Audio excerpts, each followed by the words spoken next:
This week on Big Red's Cooking, chicken thighs with spruce tips. Hi, welcome back to Big Red's Cooking. As always, I'm Big Red. Gue, Nindeluisi, Big Red. So I don't talk about it a lot in my videos, but I'm actually of mixed ancestry. It's obvious, you can tell with the red hair. I've got a little bit of European blood in me, but I'm also a new Mi'kmaq person through my mum. Anyone who's been watching the news, and I'm recording this the first week of June, knows that late last week the bodies of 215 children were found where there was a residential school in Kamloops, British Columbia.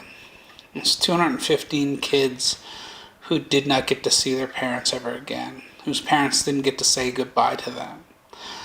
Countless aunties, uncles, grandmothers, grandfathers, brothers, sisters. The residential school system was a horrible blight in Canadian history. So I want to take a few moments to acknowledge that. I'm wearing one of my sacred objects tonight. I've got a bald eagle on. It's carved out of bone. I want to take the opportunity to dedicate this video to that 215, but not only to the 215, to all the other children that died while in the care of the residential school system, as well as to all the survivors. And there's one in particular that I want to mention, Lottie. I met Lottie a couple of years ago. She's from Nova Scotia, and we've remained friends. And I heard her story and it touched me. It'll be a part of me for the rest of my life. So there are a lot of residential school survivors out there, and so learn a little bit more about it. Pressure the government to do better. Alright, so this week, it's kind of timely. I'm actually going to do something with spruce tips. I'm drawing in on my heritage a little bit. I love working with wild ingredients, but using them in new and creative ways. So I'm going to do a really simple chicken thigh dish seasoned with spruce tips. But I'm not going to bother talking about it anymore here. As always, let's go ahead and jump on over to the main workbench. We'll pick up over there. Alright, so as I said, this is going to be a really simple one-pan meal. Of course, I got my trusty cast iron frying pan there. So I just got a couple of chicken thighs. I love chicken thighs. I think they're completely underrated. I tend to buy them in big bulk packages and freeze them in smaller packages like this. I pulled these out earlier today and defrosted them. There's so much flavor to chicken thighs, and the meat is really nice and juicy. They're just, I think they're really underrated. So I don't even have my pan turned on yet. I'm just going to place these in skin side down, and then I'm going to turn this on to a sort of a medium heat, because what I want to do is I want to slowly render some of the fat out and allow this skin to cook off a little bit. Now the goal here is not going to be to fully cook these chicken thighs. This pan will be going into the oven. It's about developing some color and rendering out some of that fat, so we have a little bit of that fat to flavor up the other things that we're going to put in our pan. So that is just like that for now. Like I say, nice cold pan, skin side down. And what I like to do is to really take, because you usually get that little bit of a flap left over, and flatten that right out so as much of the skin as possible is touching the pan.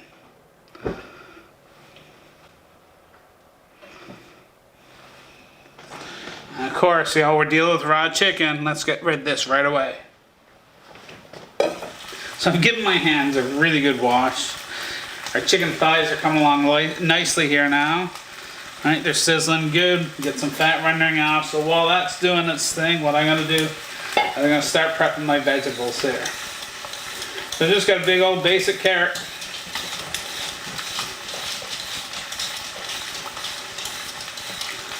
And of course, Tal and Cyan got to come over. They love vegetables.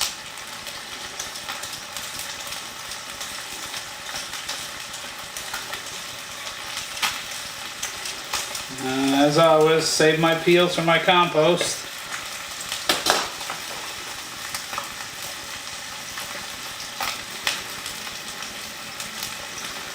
Maybe I'll give these guys a little treat.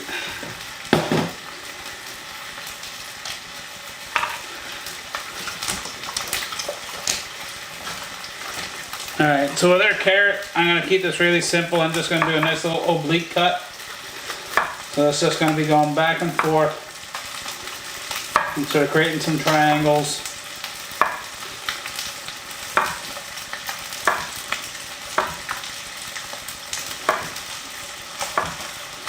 There we go, we'll just put those to the side. You know, if we look now, we can see how much fat has come out.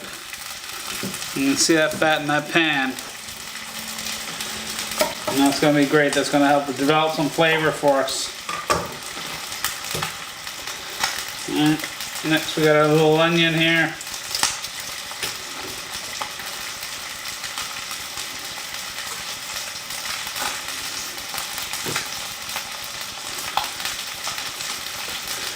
And I like nice big chunks of onion, so the size of this one, I'm just going to quarter this piece, these pieces. Put that to the side. Of course, we've got to have a bit of garlic. I think these are ready to flip over here now.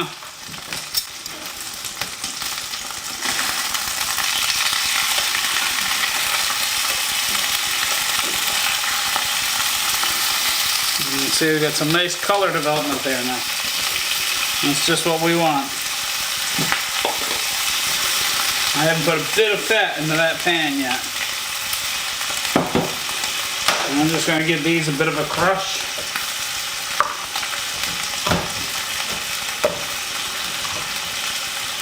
I'm not even going to chop them up, not this evening. And the last thing we got here, some potato. And again, I'm just going to cut these into some nice cubes.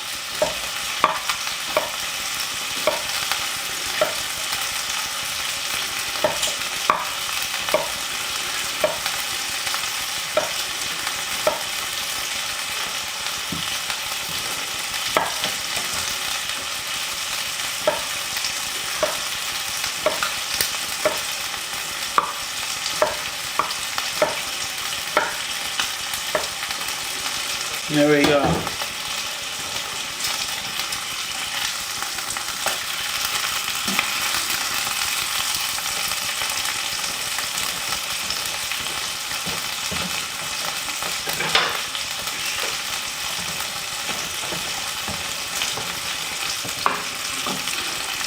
Alright, so for the time being, I'm just going to go ahead and take these pieces of chicken out.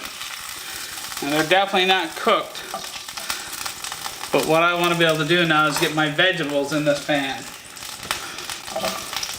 So I'm going to go ahead and start with my onion.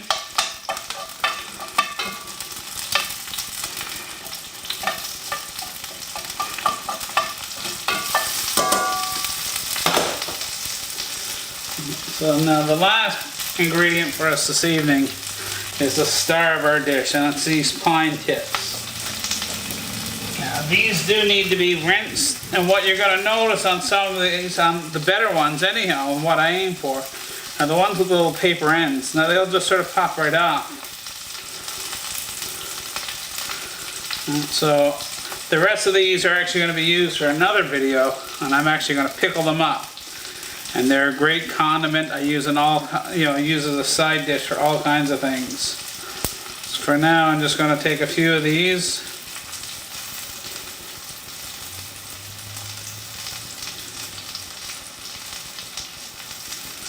I'm going to say making sure I'm removing any of the paper that's there.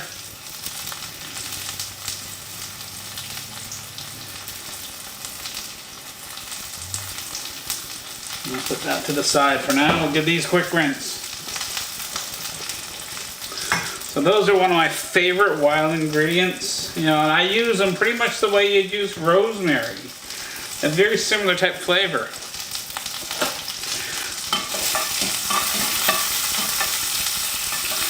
Alright, so our onions are brown enough. I'm going to go ahead and throw these potatoes in with it.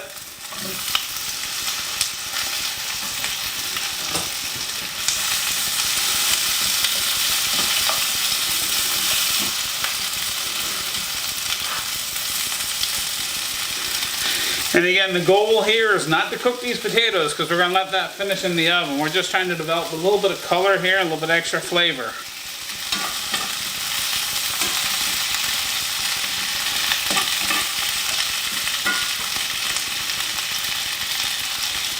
I find, you know, there's nothing, one of my favorite things is that oven roasted potato. And you get that little bit of color development on the potato itself when it's been right up against that pan. Oh man, this is going to be a great meal, I think.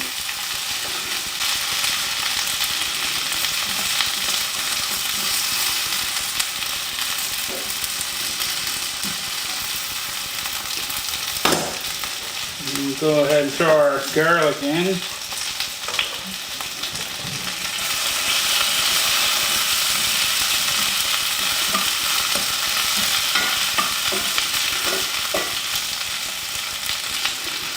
Of course, we got our carrots here. Just throw that right down into the same pan.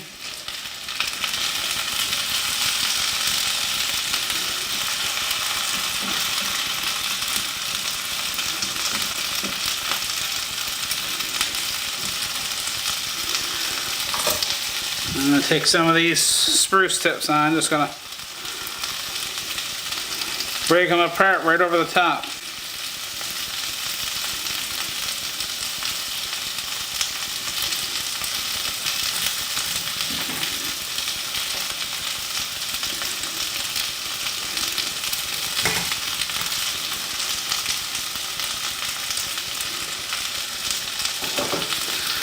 At this point, I got enough heat in that pan, I'm just going to turn it right off.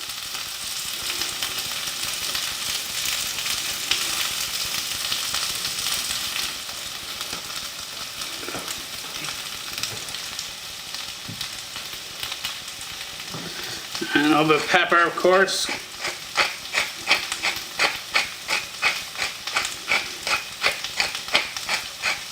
And the salt. And we're just going to place our chicken right in on top of this.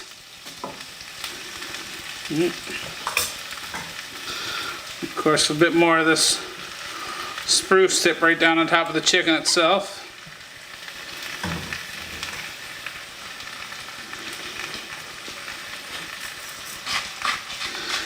And salt and pepper for the chicken.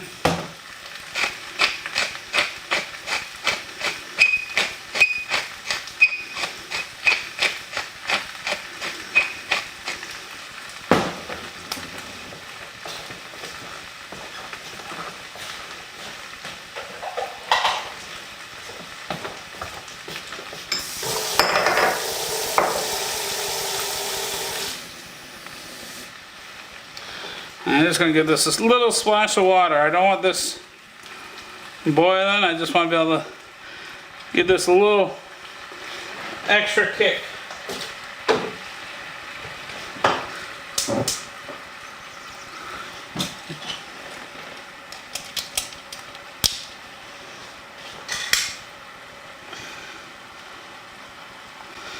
And what that'll do is that'll loosen anything off at the bottom there for me a little bit. And give it a little steam to our vegetables. By the time this comes out of the oven, that'll long be dissolved and gone, or evaporated and gone, I mean. So that was only about 2 tablespoons of water. So I'm going to go ahead and just throw this right on into the oven.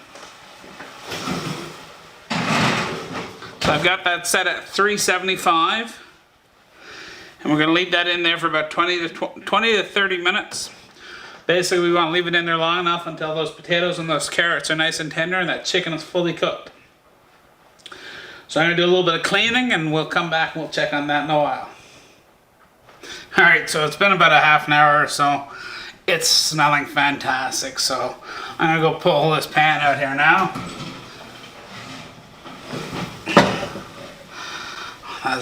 Oh, the aroma of that is just amazing. So, because we're dealing with chicken, I always want to check.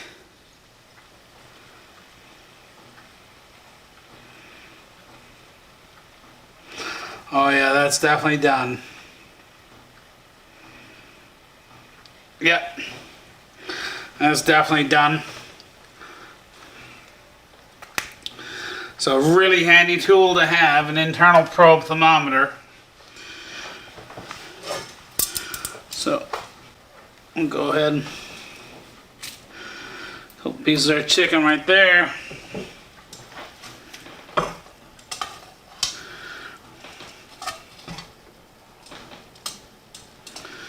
And there's our carrot.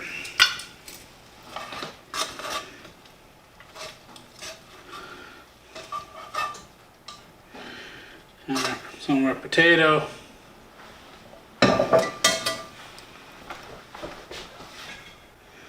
I'm just going to go ahead and give it a last little bit of spruce tip right over the top. Oh, this is smelling so wonderful.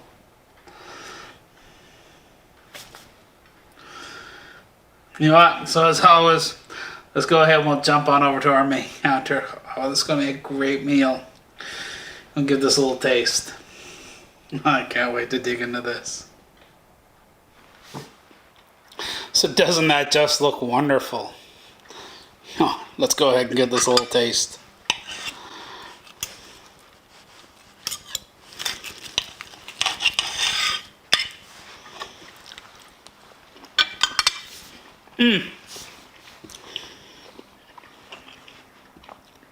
So fantastic. You know, if you love rosemary, even if you just like rosemary, you're going to love those spruce tips. It had a real nice brightness to it. You know, those chicken thighs can be a little bit greasy, but you can see we never added any extra fat. Really just used the fat from the chicken thighs themselves. And there's a little bit of an astringency from those spruce tips. And it just works so well with them. You know, coupled with that garlic and that onion, oh, just amazing. So they're so easy to get. They're all over the place. Go ahead and pick a few for yourself. Do a little bit of experimentation and throw them in some new dishes. You can see this was a really easy dish to throw together. So, you know, I'm just going to one last little call back and ask you to take a few moments. If you don't know much about what's happened with the Indigenous people here in Canada, take some time to learn about it. You listen to people. So listen to their stories, learn about what's happened with them. You know, there's a lot of Indigenous people in this country who still don't have good, clean drinking water. You know, live in very bad conditions on reserves, but not just on reserves. You know, a lot of the urban Indigenous populations are really hurting right now as well. As always, though, if you've enjoyed this video, please go ahead and share it. You know, go ahead and post it on your different social media feeds. If there's anything you'd love to see me do a video about, go ahead, drop me a message, say hi, leave me a comment down below, send me an email, whatever. That's where I get a lot of my ideas from. Keep coming back, keep making yourself some good food, and we'll see you again next time. Bye for now.